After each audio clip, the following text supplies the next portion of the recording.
ఉన్న బంగారాన్ని విడిపించి ఆ రోజు ఆన్లైన్ రేటుకే మేము కొంటాం. Sharma gold company. తిరుమల లడ్డు దేశవ్యాప్తంగా ఇప్పుడు చర్చ జరుగుతున్న విషయాల్లో ఒకటి. మహాప్రసాదంలో కల్తీ జరిగిందన్న ఆరోపణలు వస్తున్నాయి. ఈ విషయంపై ప్రముఖులు స్పందిస్తున్నారు. ఇదంతా గత ప్రభుత్వ హయాంలో జరగడంతో కూటమి ప్రభుత్వం సీరియస్గా తీసుకుంది. డిప్యూటీ సీఎం పవన్ కళ్యాణ్ కూడా ట్వీట్ చేశారు. దానికి ప్రకాష్ రాజ్ ఘాటుగా స్పందించడంతో ఆయనకు మా అధ్యక్షుడు మంచు విష్ణు స్ట్రాంగ్ కౌంటర్ ఇచ్చారు.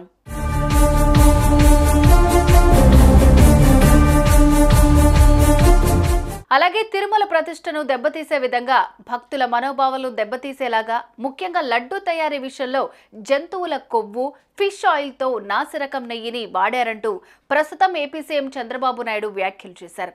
అప్పటి నుంచి తిరుమల లడ్డూపై చర్చ జరుగుతూనే ఉంది. శాంపిల్స్ ల్యాబ్కు పంపారు. అయితే కల్తీ జరిగింది అనే రిపోర్ట్ అయితే వచ్చింది. దీంతో ఈ విషయమై AP deputy CM Pawan Kalyan స్పందించారు. ప్రస్తుతం జాతీయ స్థాయిలో దేవాలయాల పరిరక్షణకు అలాగే సనాతన ధర్మ పరిరక్షణకు ఓ కమిటీ ఏర్పాటు చేయాలంటూ కేంద్రాన్ని కోరారు.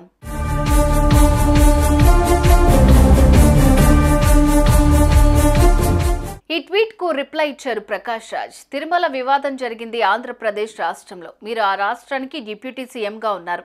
విచారణ చేసి దోషులను శిక్షించండి. దానికోసం జాతీయ స్థాయిలో కమిటీ ఎందుకు?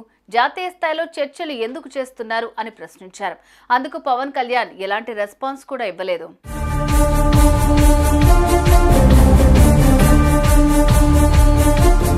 పవన్ కళ్యాణ్ ఎలాంటి రెస్పాన్స్ ఇవ్వనప్పటికీ మా అసోసియేషన్ ప్రెసిడెంట్ నటుడు మంచు విష్ణు అదిరిపోయే కౌంటర్ ఇచ్చారు. ప్రకాష్ రాజ్ చేసిన ట్వీట్ ను ట్యాగ్ చేస్తూ, ప్రకాష్ రాజ్ గారు మీరు కాస్త తగ్గండి.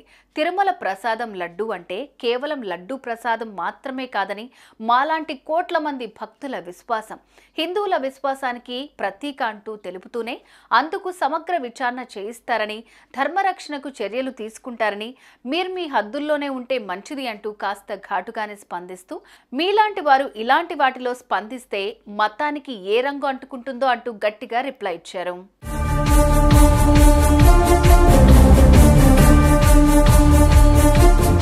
ఇంత ఘాటు రిప్లై ఇవ్వడంతో విషయం ఇంకాస్త సీరియస్ అయింది. కాగా మా అసోసియేషన్ ఎన్నికల నేపథ్యంలో ప్రకాష్ రాజ్, మంచు విష్ణు మధ్య ఎన్నికల పోరు జరిగిన విషయం తెలిసిందే. 2 ఏళ్ల క్రితం ఎన్నికల్లో ప్రకాష్ రాజ్ టీంను విష్ణు ఓడించి మా అసోసియేషన్ కి ప్రెసిడెంట్ గా ఎన్నికయ్యారు.